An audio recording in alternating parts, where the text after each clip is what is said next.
There's a sound beneath the floorboards. It started as a faint tapping, barely audible, something you could blame on the pipes or the settling wood. But it grew, louder, rhythmic, almost deliberate. And every night when the house falls silent, it begins again. My name is Marianne Coyle. I'm 36, a middle school art teacher, and I live alone in a creaky 2-story Victorian on the edge of Providence. People think old houses have character. I think they have memory, and this one remembers everything. It's been 8 months since my husband Owen disappeared. No note, no call, no witnesses, just gone. The police labeled it missing, presumed dead, but I never told them the full truth. Because deep down, under the guilt and grief, I know what that sound beneath the floorboards really is. It's him. And he's calling me back.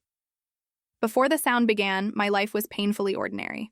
I taught 8th graders how to draw perspective, came home to grade papers, cooked one-pot dinners, and pretended not to notice how distant Owen had become.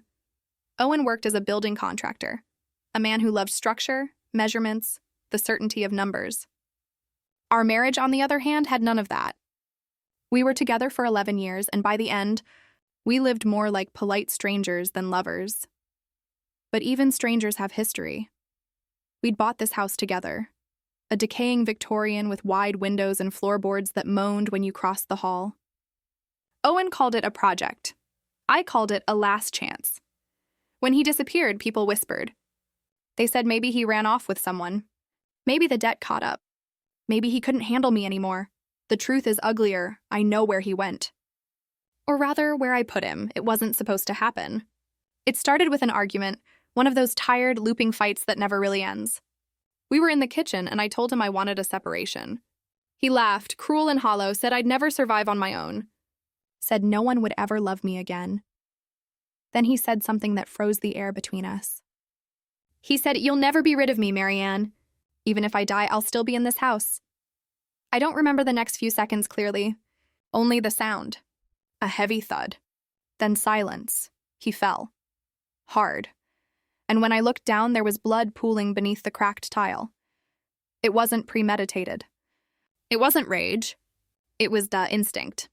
A flash of fear and years of humiliation condensed into one irreversible moment. I told myself it was an accident. But the way I buried him said otherwise. The floor in the old parlor had always sagged. The boards were loose, the foundation uneven. I pried them open that night, shaking, sobbing, terrified. And I laid Owen there, wrapped in a tarp, silent still. Then I nailed the boards shut. For months, the house was silent. Until it wasn't. The first night it happened, I thought I was dreaming.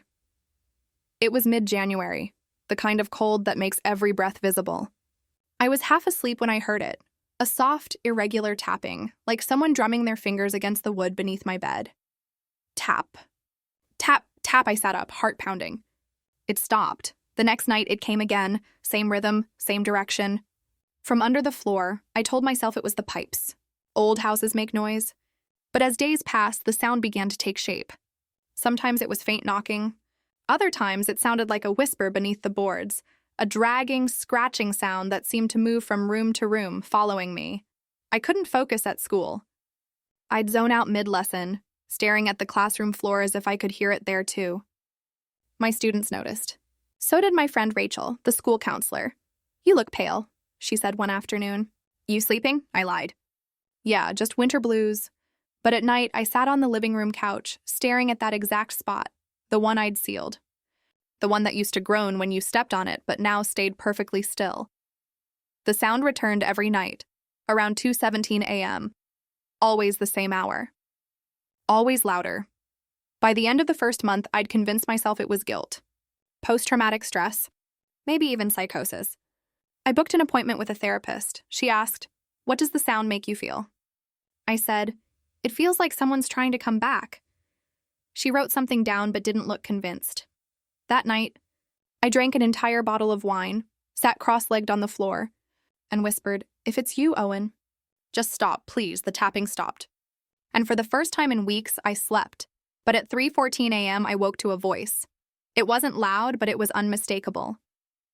A man's voice, muffled, strained, coming from beneath the floorboards. "Marianne," I froze. My breath hitched. "Marianne," it repeated almost tenderly. the sound of my name, from the mouth of a man who shouldn't exist anymore. The next morning, I tore up the rug, pressed my ear to the wood. Silence, no voice, no tapping. Just my reflection in the lacquer, wide eyes, hair disheveled, the face of a woman slipping into madness. That evening, Rachel dropped by unannounced. "You weren't at work," she said, concerned. "You okay?" I told her I'd come down with the flu. She made tea, fussed with the curtains, and glanced at the floorboards. "Creepy house," she said lightly. "You should sell it." "I can't," I blurted. Too quickly, she raised an eyebrow. "Why not?" "Because he's still here. Because I can't leave him behind. Because if I do, someone might find what's underneath. Just sentimental value," I managed when she left. I locked every door, turned off every light, and sat in the dark, waiting. And right on time, 2:17, the tapping resumed, louder, closer. Then came the unmistakable creak of a floorboard lifting. I stared into the darkness and whispered, "Owen?" Silence, then a whisper. "You said you'd never leave me." My body turned to ice. I don't remember picking up the crowbar. I just remember the sound of it clattering against the wood as I pried the first board loose. The smell hit me before the memory did. Damp earth, rot, something metallic beneath years of varnish and guilt. The beam of my flashlight trembled as I shone it into the hollow space. Dust floated like ghosts. There was no body. The tarp was still there, but empty. Torn open. For a second, I couldn't breathe. My brain refused the data, refused to believe what my eyes reported. I had put him there. I knew I had. I sealed it myself. The whisper came again, close, behind me this time. "Looking for me?" I spun around, the flashlight shaking violently. Nothing. Just shadows and the faint sway of the curtain from a draft that hadn't been there before. I dropped the crowbar, stumbled backward, and slammed into the wall. My breath came out in jagged gasps. This wasn't guilt. This wasn't imagination. This was something else. The next morning, I called the police. I said someone might have broken into my home. They came, looked around, found nothing. No sign of entry, no prints, nothing disturbed except the loose boards in the parlor. The younger officer asked, "You sure someone didn't just move out on you?" I smiled tightly. Something like that. After they left, I went down to the basement. The sound was louder there, like the entire foundation was breathing. I pressed my ear to the concrete wall and heard faint, rhythmic knocking, Morse code. I knew it instantly. My father taught it to me as a kid. Ow, sos, my knees went weak. I spent the rest of that day pacing, whispering to myself, trying to form a coherent explanation. Maybe someone was under the house. Maybe a squatter. Maybe an animal caught in the ductwork. But deep down, the word I wouldn't say out loud kept echoing. Haunting. I started researching sound conduction, hallucination triggers, grief-induced psychosis. None of it matched what I was hearing. By the third night, the whispering had evolved into full sentences. "Why'd you bury me, Marianne? You said we were forever. You thought it would stay quiet, didn't you?" Every time I'd wake drenched in sweat, shaking, whispering to the empty room, "You're dead. You're dead." And then came the smell. It started faint, like damp soil after rain. Then stronger. Rotting wood, decaying earth. I scrubbed the floors until my hands bled, tore up rugs, bleached every corner. Nothing helped. Rachel showed up again, worried. "You're not answering texts." "I'm calling your mom." "Don't," I snapped too harshly. She froze, then softened. "Okay, but Marianne, you need help. You look like you haven't slept in days." She was right. I hadn't. I barely ate. My mind was trapped inside that floor. She put a hand on my shoulder. "Please let me stay tonight." "You shouldn't be alone." I hesitated, then nodded. Maybe it would stop if someone else was here. That night, Rachel slept on the couch. At 2:17 a.m., the sound began again. I waited, holding my breath, expecting her to wake. She didn't. The tapping grew louder, almost violent, until one board near her head snapped. She jerked upright with a scream. "Jesus! What the hell was that?" I didn't answer. I was already standing in the doorway, flashlight trembling, pointing at the board. The broken piece had split in two, and underneath, just for a second, I saw something glint in the darkness. Rachel crawled forward, peered down. "What is that?" She reached in before I could stop her and pulled out a ring, a man's wedding band. She looked at me, confused. Is this Owen's? I froze. My mouth opened, but no sound came out. She read my silence. Her eyes widened, hand covering her mouth. Oh my God, Marianne. I dropped to my knees. Please, please, just let me explain. But before I could, the whisper came again, clear, cold, from beneath us. She's next, Rachel screamed.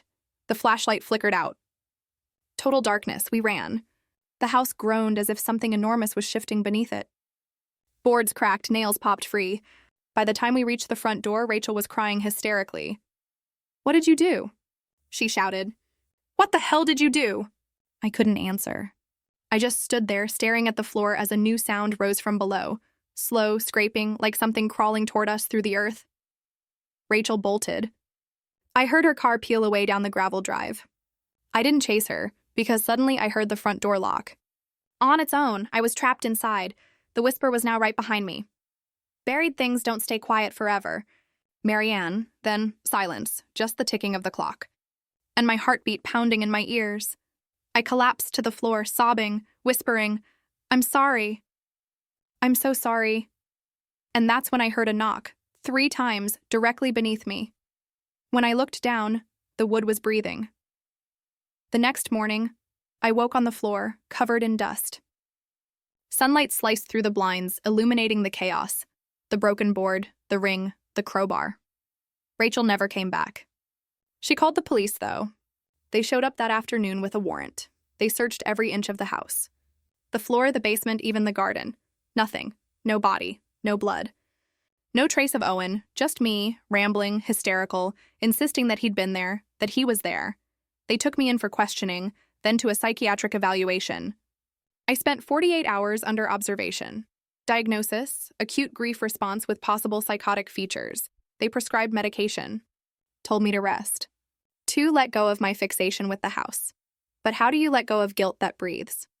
When I came back, the house was sealed. Rachel must have told them everything. I broke in through the back door, desperate, shaking. I needed to know if the sound was real or if I had truly lost my mind. I sat in the middle of the parlor, waiting. 17 a.m. Nothing. For the first time in weeks, silence. I laughed. Then I cried. Then I whispered, thank you, but as I turned to leave, I noticed something strange. The floor, smooth, newly sanded. Someone had replaced the boards. On the edge of one plank, faintly carved into the wood, were 3 letters, M-C-O, Marianne Coyle Owen, my initials. And the house had changed while I was gone. Someone had been here, and that's when the phone rang. No caller ID, just static. Then faintly, a man's voice. You shouldn't have come back. The line went dead. That night, I packed my bags. I drove until dawn, not caring where I ended up. I rented a small apartment above a laundromat 2 towns over. For weeks, I didn't sleep properly. Every time I closed my eyes, I saw him, half buried, reaching up through the boards. I quit my job. Sold the house through a broker, sight unseen, or at least I thought I did, because a month later, I got a letter from the realtor.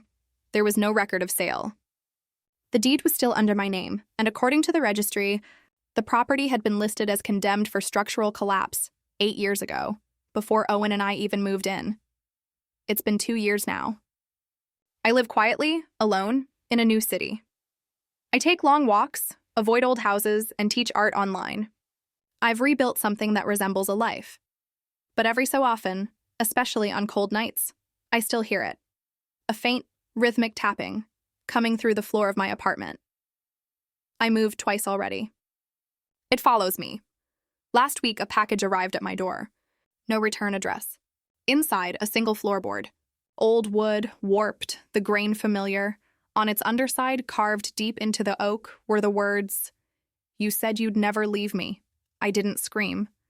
I didn't call anyone. I just sat there staring at it until the sound began again. Slow, deliberate, steady, tap, tap, tap, coming from beneath my feet. And this time, I tapped back. Guilt doesn't vanish when you bury it. It waits, it whispers. And when the night is quiet enough, it climbs out of the ground to remind you, You can change your name, your address, your entire life. But you can't run from what you've buried beneath your own floorboards.